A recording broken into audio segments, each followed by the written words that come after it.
WhatsApp guys, আসসালামু আলাইকুম। সবাই কেমন আছেন? আশা করি সবাই ভালো আছেন। তো আজকে আমরা একটি ব্লগ ভিডিও নিয়ে আসলাম। ব্লগ ভিডিও হচ্ছে আমরা এখান থেকে আজকে যাব আমরা কাপ্তাই। তো আমরা বাইকে করে আমি আকবর ভাই সহকারে আমরা মেইন রোড সড়ক ধরে আস্তে আস্তে আমরা হাজিরার উদ্দেশ্যে রওনা দিলাম। রাত্র প্রায় 3টা, নিঝুম রাত, নিরিবিলি ওয়েদার।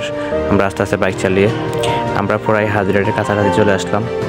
আসার পরে এখানে এসে দেখলাম এক ভাই গভীর রাত্রে গরু জবাই করতেছে। কারণ হচ্ছে যে উনি এই গরুটা এখন জবাই করবে, সকালটা বিক্রি করে। যাই হোক, আমরা চলে আসলাম আমাদের হাজিরাট অফিসে। এখন আমাদের গাড়িও চলে আসলো। তো আমরা সবাই এখন কিছুক্ষণের ভিতরে গাড়ি উঠে যাব।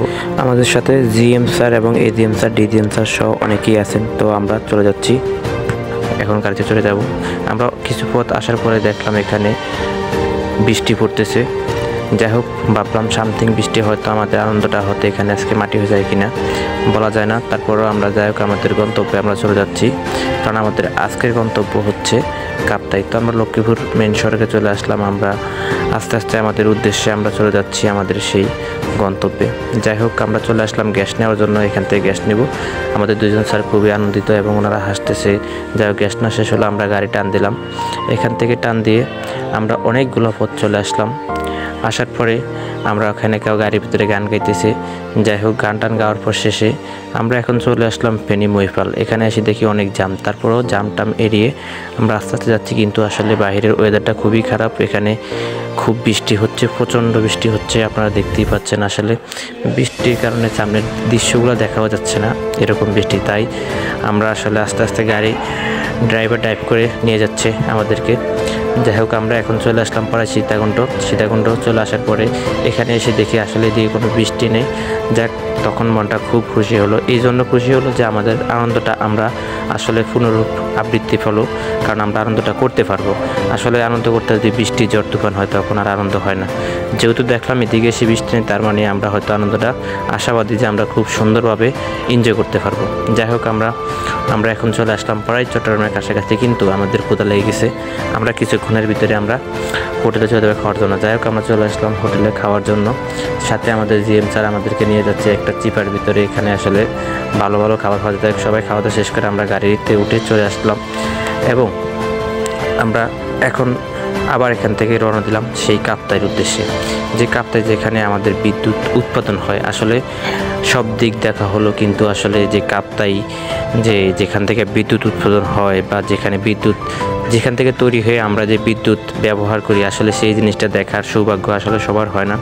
তো আলহামদুলিল্লাহ, আপনাদের সবার হয়তো যারা আমাদের জন্য দোয়া করেন, যে আপনাদের সবার উদ্দেশ্যে আপনাদের দোয়ার কারণেই হয়তো আজকে আমরা এই কাপ্তাইতে যে আমরা বিদ্যুৎ কীভাবে উৎপাদন করে ওটা দেখতে পারবো। যাই হোক, আমরা চলে আসলাম। এসে এখানে দেখলাম বিশাল বড় বড় উঁচু উঁচু পাহাড়। উঁচু উঁচু পাহাড়, আসলে এত বড় বড় পাহাড়। এখানে উপর থেকে যে নিচে দেখায়, আসলে যাদের হার্টের রোগী আছে তারা হয়তো নির্ঘাত মৃত্যুবরণ করবে। যাই হোক, যাদের হার্টের রোগী আছেন তারা আসলে হয়তো এসব পাহাড়ে ওঠারা ঠিক না, তারা উঠবেনও না। তো আমরা চলে যাচ্ছি আমাদের সেই গন্তব্যে। আসলে রাস্তা খুবই ফ্রি, গাড়ি খুব স্পিডে যাচ্ছে। আমরা আসলে যাচ্ছি হলো মাইক্রো নিয়ে। আসলে আমি পিছিয়ে বসার কারণে আমরা পুরো সড়কটা দেখাইতে পারতেছি না। আমাদের জিএম স্যাররা খুব আনন্দিত এবং আমাদের যারা আমরা ছোটোখাটো ইনচার্জ আছি তারা সবাই মোটামুটি একটু গান টান গাই, একটু ফিনিক নিয়ে আসলে খুব এনজয়ের মাধ্যমে আমরা চলে যাচ্ছি আমাদের সেই গন্তব্যে। দেখতেই পাচ্ছেন আমরা এখানে 11 জন ড্রাইভার সহ 11 জন ইনচার্জ এবং একজন ড্রাইভার, আমরা সবাই চলে যাচ্ছি আমাদের সেই গন্তব্যে। আমরা এসে দেখলাম এখান থেকে এই যে দেখেন ইন্ডিয়ার যেসব পানিগুলো আসে, এগুলো এখান থেকে ইন্ডিয়ার পানিগুলো এই নদী দিয়ে যে চলাচল করে। দেখেন নদীটাকে বলক দিয়ে বেঁধে রাখছে এখানে। তারপরে এসে দেখলাম এখানে বিশাল বড় বড় মোরগ। যাই হোক, এখানে এত মোরগ কোত্থেকে আসছে সেটা জানি না। যাই হোক, আমরা এখানে আসার পর দেখেন এই দৃশ্যটা কত একটা সুন্দর একটা দৃশ্য। এখানে আসলে মূলত ধান চাষ করা হয়, যেটাকে সম্ভবত ইরিধান বলে। যাই হোক, ইরিধান চাষ করে যাই হোক আমরা চলে আসলাম আমাদের কাপ্তাই সেই পাহাড় লেগে। এখানে কোন কোন ধর্মের মানুষ এখানে আছে এটা লোকেশনে দিল। যাই হোক, আমরা এখানে আসার পরে দেখলাম যে ট্রাফিক পুলিশ আমাদেরকে ইশারা দিয়েছে আমাদের সাথে কথা বলার জন্য। ট্রাফিক ওভারটেক করে চলে আসলাম আমরা আমাদের সেই পাহাড়ি অঞ্চল। তো এগুলো পাহাড়ি অঞ্চলে আস্তে আস্তে গাড়িটা আনতে হয়, কারণ আঁকা বেঁকা রাস্তা। এই দেখেন এই যে লেকগুলা বা এখানে এই যে এই স্পটগুলোতে ঘোরার মতো খুব সুন্দর সুন্দর জায়গা আছে। এখানে আপনারা আসলে ঘুরতে পারবেন, এখানে বেশি গল্প করতে পারবেন, সেই দৃশ্যগুলো দেখাচ্ছি। এটা বিশাল বড় একটা নদী, এখানে আপনারা নদীতে নৌকার ব্যবস্থা করা আছে, অনেক কিছু ব্যবস্থা করা আছে। আপনারা চাইলে এখানে ঘোরাঘুরি করতে পারবেন, পরিবার পরিজনকে নিয়ে এখানে আসবেন। তো যাই হোক, আমরা অনেকগুলো পথ আসার পরে আসলে সামনে গিয়ে দেখলাম যে খুব একটা মারাত্মক একটা অ্যাক্সিডেন্ট করেছে চট্টগ্রামতে একটা গাড়ি।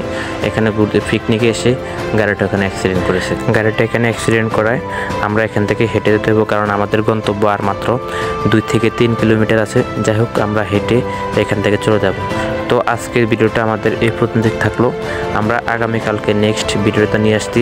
ভিডিওতে দেখানোর চেষ্টা করব যে আমাদের এখানে ঘোরার মতো কী কী দেখার জায়গা আছে। তো যাই হোক, সেই অবধি সবাই ভালো থাকুন, সুস্থ থাকুন। আল্লাহ হাফেজ। দেখা হচ্ছে নেক্সট ভিডিওতে।